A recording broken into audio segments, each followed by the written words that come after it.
Now it's time for having a gorilla walk. I ask you to float your imagination deep in the darkness of time. Let your imagination be liberate and roll with me back in time to the ancient seas. Back in time to the time before when the spirits woke and the sun was new and the old God walked and the first man crawled. Back to the time that the time begins.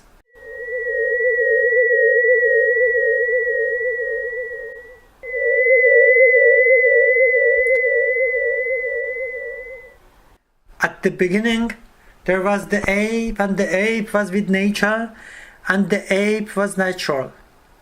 The first man, Lucifer, was also from the earth, earthy. O Lucifer, how art thou fallen from heaven? How thou art cut up from the ground? The first man was an ape jumped up for an apple, and in this way he lost his connection with the ground. This jump was his primordial fall up from the earth as heaven. We all partake in this jump of the first man from the heaven. And the first man cast out from the garden of earth, and now he runs to find his home in the sky as his lost heaven. He is in hurry to build his aeroplanes, bombs, and the skyscrapers. He runs for the second man, who is of heaven, made of sky. Oh, poor human, you are lost in time, lost in the moment that follows. And in the human's new home, in the sky, there is no room for other hominids and gorillas. They should fall down back to the earth. There should be something essential in the story of King Kong that made it one of the most famous movie icons in cinema's history. Actually, it reflects the modern man's unconscious sense of remorse for distancing from his relatives that he passed behind in his absurd marathon for success. Remorse for what he has done with nature and what he has done to those primitive people who are more flourished in nature, and even with his own father. The film of King Kong reflects the intention of the modern man to bridge back to his king father by sacrification of a woman, the primal object of desire.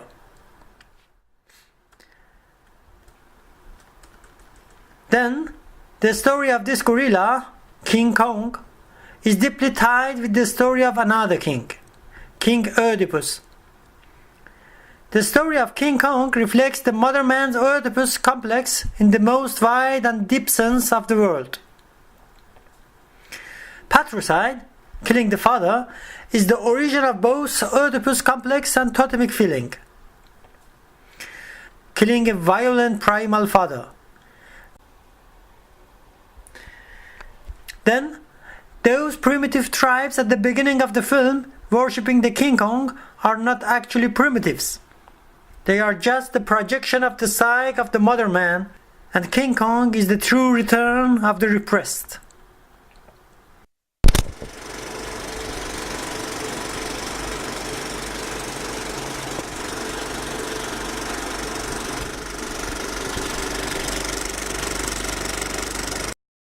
The myth of Oedipus is in the same way a story that portrays the psychological condition of the modern man.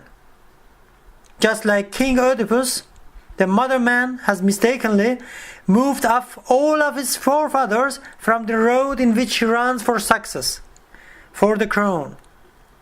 Remember that mistake is equivalent to mistake or miscarry. For example, missing to take something really important, leaving a crucial part in behind. In contrast to this, to walk implies a close connectivity with earth, from the Old English word vulcan, which means to roll, to toss, also to wander, of Germanic origin. It suggests the sense of moving about, and specifically go about on foot.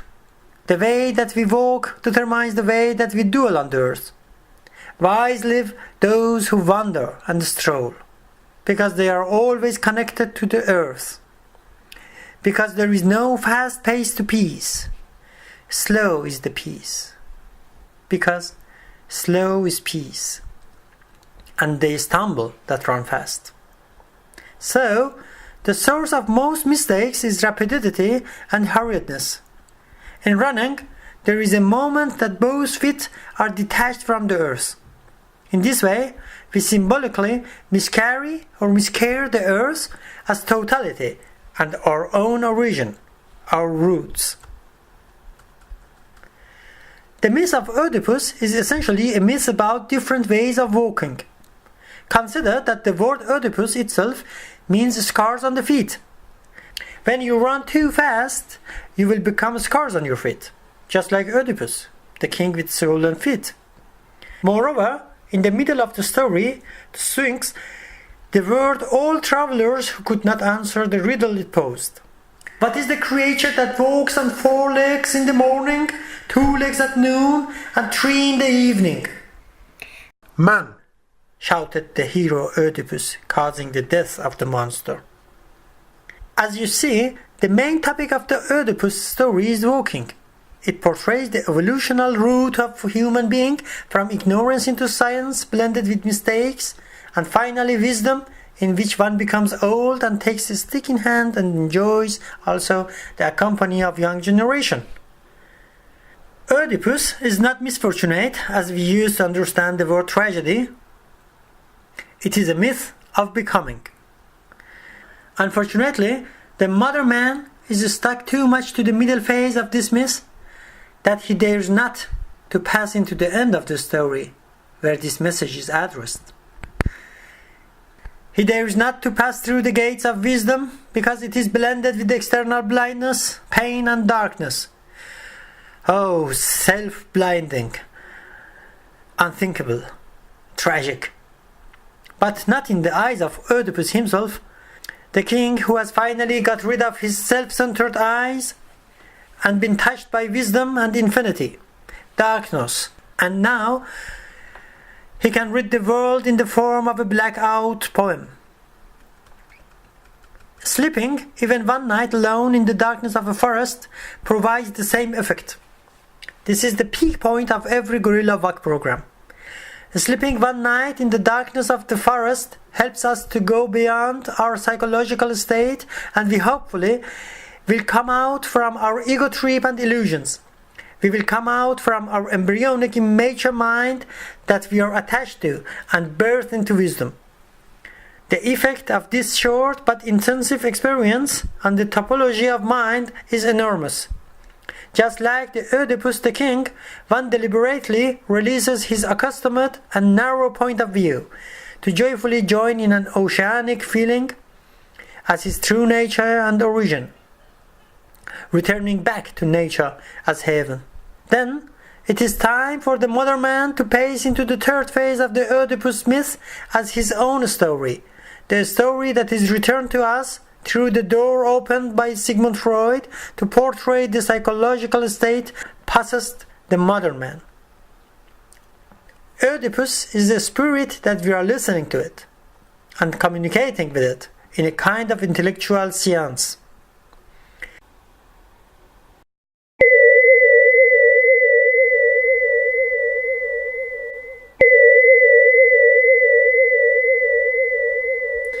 The modern man, by selecting and fitting this story to his life story, has unconsciously predestinated himself to the end of this myth. Because the stories are not neutral, entertaining objects. They have perspectives and widely pace toward their written intentionality and destination. Just like a boy who inevitably grows up into a man. Then Oedipus, as a living myth, is still in its way to its decreed destiny or destination. The modern man, as the one to whom this story is addressed, is destined to pass through the gate and become wise by following the fate of Oedipus, A king crowned with wisdom and now cautiously paces back to collect what he mistakes in behind, and blinds and also binds himself to his next generation. Now Oedipus is able to see what the blind oracle had seen at the very beginning of his way to throne. It was wiser if he had walked with an extra foot, a stick, to guarantee his connectivity with the earth and totality. This is wisdom. Gorilla walk suggests the same way of walking or strolling, just like a gorilla who usually walks on 3 hands and feet. Then we should take the stick of Oedipus very serious, symbolic, and meaningful. This stick is a kind of Aris Mundi, or cosmic column or media that communicates. In Gorilla Walk, the group come to terms of living inside a fourfold that mends the gaps between old and young generation from one side and between culture and nature from the other. Gorilla Walk is a bilateral way of communication between boys and men, and meanwhile between sky and the earth. It's a kind of rite of passage that highlights the mutational jump between being a boy and becoming a man. It is a kind of those liminal rituals that are rare or diminished in modern societies. In every rite of passage, separation is the first phase, isolation of the young boy involved in the ritual. Secondly, the boy undergoes the phase of liminality. During liminality, the boy is removed from all social status to enter into a metaphorical death. Incorporation is the last phase, when the boy returns to society with a new form of identity, a man. Now, tired of wandering for many years, Oedipus has also returned to his homeland, the Colonus, the place that is owned by the god Poseidon, the god of the ocean, the place in which he was born and shall be died, but without fear, in peace. A god's voice calls Oedipus to die, asking him, "Why do you wait so long?" and declaring that he was been too slow for his entire life. Oedipus follows the voice until he is swallowed by the earth and disappears, taken away by the gods and involved with the gods. Then the story tells us that Oedipus is not morally responsible for his crimes, and he's arrived to redemption as his destination. Absolution to the primal ocean.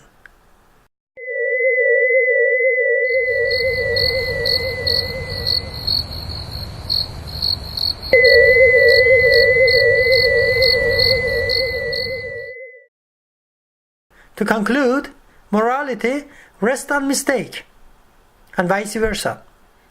You need it only when you want to do a mistake. Then, walk gorilla and go beyond the morality and mistake. Walk gorilla to make yourself inside out.